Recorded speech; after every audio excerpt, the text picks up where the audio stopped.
to do it right and get away with it. There are a few rules. Then, foods that can prevent the cold and flu. Guava is a fantastic fruit. What to eat to stay healthy this cold and flu season. Plus, the terrifying dog attack. The brave Amazon driver who came to the rescue. Get back! No! No! And her parting words for the dog. You're my hero. And the mystery of the photo booth strip. Lost for 13 years. Wait till you see how she tracked down the father and daughter. Me and my dad, we always like making the silly faces. Plus, holiday tipping guidelines. What should you tip? They're the people you rely on all year long. Have a wonderful holiday. So what should you give them this holiday season? What's appropriate for a hairdresser? Thank you so much. And is it proper to give your mail carrier a tip? Leave it right in the mailbox. Plus, the happiest kid in the air. And take that, Santa. Now, Inside Edition with Deborah Norville. Hello, everybody, and thank you for joining us. We hope you had a very Merry Christmas, and we hope that the gifts you received under the tree were what you want.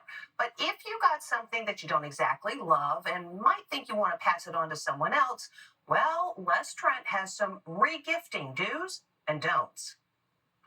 To re-gift or not to re-gift, that is the question. This is the same one I gave him. He recycled this gift. He's a regifter. A lot of people think that maybe it's not good etiquette. I say it is, providing you do it thoughtfully. Nobody knows about the do's and don'ts of re-gifting better than Thomas Farley, a.k.a. Mr. Manners. There are rules to re-gifting, are there not?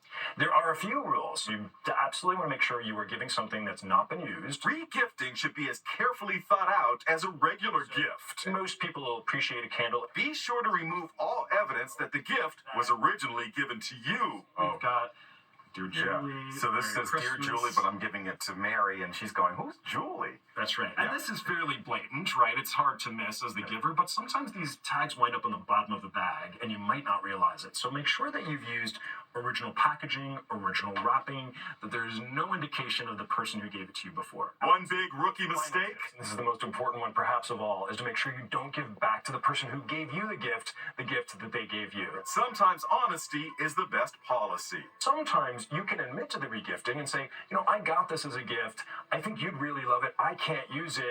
Would you like it? Good to know. And with COVID, colds, and flu numbers raging, wouldn't it be amazing if you could eat your way to health instead of popping pills? Researchers have uncovered an increasing number of foods which not only can help keep you healthy, but can help you get better faster when you are sick. Stephen Fabian with details. Did you know that some foods can boost your immune system and keep you healthy? Nutritionist Joy Bauer is sharing tips with mom Jackie Kiefer and her 2 kids who have already gotten sick this season. When it comes to vitamin C, everyone thinks of oranges, but Joy says there's something even better. Guavas are actually busting with more vitamin C than almost any other fruit, and they're delicious. Vitamin C is important because it not only helps to boost your immune system, but studies have shown that by taking in ample amounts of foods rich in vitamin C, just like guava, you can shorten the duration and severity of a cold. Pink grapefruits are also a superfruit, chock full of both vitamin C and beta-carotene, another immunity booster. For a frozen treat, try this recipe from her book, Joy's Simple Food Remedies. Combine pink grapefruit juice, guava juice, carrot juice, orange juice mixed with honey, a squeeze of lime, and some ground ginger. Pour it into ice pop molds. And after just a few hours, you have delicious pops that'll help you feel better. Mushrooms contain antiviral compounds, but that's not their only cold-busting property. When you're feeling all stuffed up and out of sorts, mushrooms can help to ease inflammation and make you feel better. And about that classic cold and flu remedy? Grandma was definitely right about chicken soup because it's warm and it's a fluid. It's very soothing on a sore throat.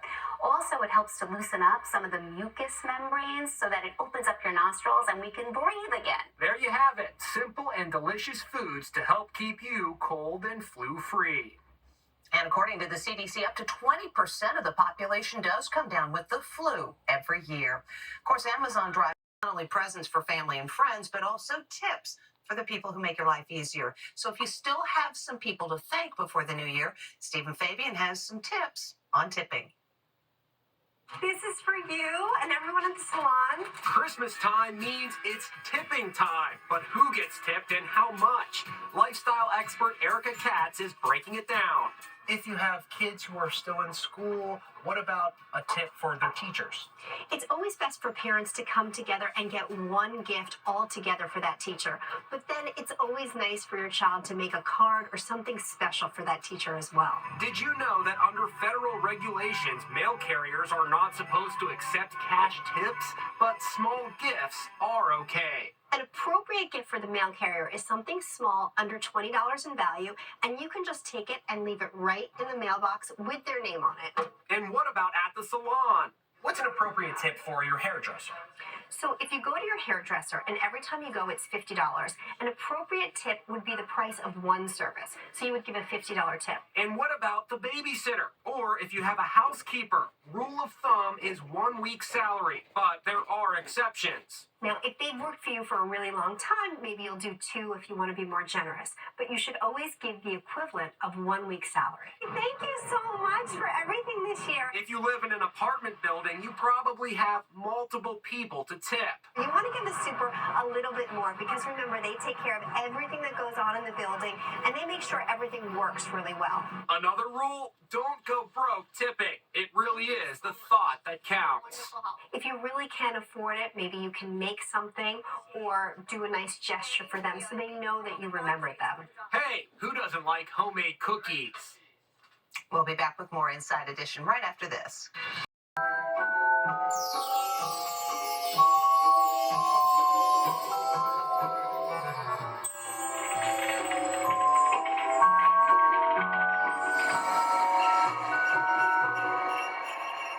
Shy is not exactly how we describe this friendly kid. From your heart. And speaking of warmth, this, of course, is the time of year when a lot of people dread getting their heating bills. So Amber Cagliano has some ideas that may help you save some money while keeping you warm at the same time. As temperatures drop, there are ways to save money on heating bills with just a few simple tricks. Did you know 10% of your home's heat can be lost through the ground? No. So hard surfaces you want to cover with a rug. It's that easy. Home improvement expert Catherine Emery says it acts as a simple barrier. That'll keep the heat inside your home and save money on your energy bills. Emery recommends buying an infrared heat gun to help locate where the cold air may be getting in. We tested this room when we first arrived, 62 degrees. Watch what happens after Emery's next tip. Close your blinds. It's going to keep that cold air out and keep that warm air in. Want an added bonus? Add some thermal curtains. Think about this as like a blanket for your window. 10 minutes later, the room warmed all the way up to 66 degrees. Now to the utility room, where Emery says change your heating filter. Have you ever changed your HVAC filter? No. Okay, don't be intimidated. Just look for a panel on the side or the bottom like we have right here. You'll take it off. It's as simple as, you want to pull it out? It's as simple as pulling it out. And here you go. Want to put this one back in? How is it? Is There it you dirty? go. Oh, girl, we needed to change this filter. I'm glad we did this. How does that cut down costs? Think about all the air needing to pump through, all that dirt, all that grime. The air's not flowing as efficiently, whereas this is clean and it just goes right through, so the machine's working less. So that's how it's going to save you money. Another easy way to keep heat inside, wrap your water heater and pipes with insulation. It's so simple to do. As you can see, cut them to the size of your pipe and simply wrap them on. It takes no time. It takes no Takes time. no time. Easy steps you can take to keep you warm and save money this winter. Good stuff to know. We'll be back with more Inside Edition right after this.